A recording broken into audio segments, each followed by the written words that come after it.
మావాడైతే మొత్తం ఆగమవుతున్నాడు. నేనైతే ఇప్పుడు చెర్రి పండ్లు ఇవి తినిపిద్దామని చూసినావు, ఎంత ఆగమవుతున్నాడు. దీన్ని ఆసన చూస్తే చాలు ఏడికన్నా ఉరకత్తాడు దొంగోడు, ఇటు ఉరకత్తాడుగా. కనిపిస్తుందిగా ఎంత అమ్మ దొంగోడు అంటే దొంగోడు. అమ్మ అమ్మ అమ్మో నన్ను ఆగం చేసేస్తున్నాడు దొంగోడు.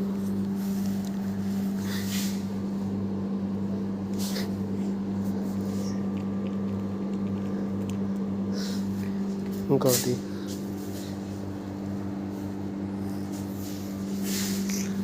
కనిపిస్తుందిగా, ఆగమంటే ఆగం చేస్తున్నాడు.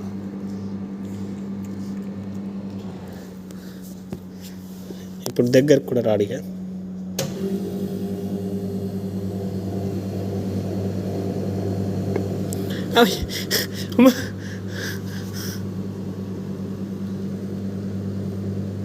చేతులు కూడా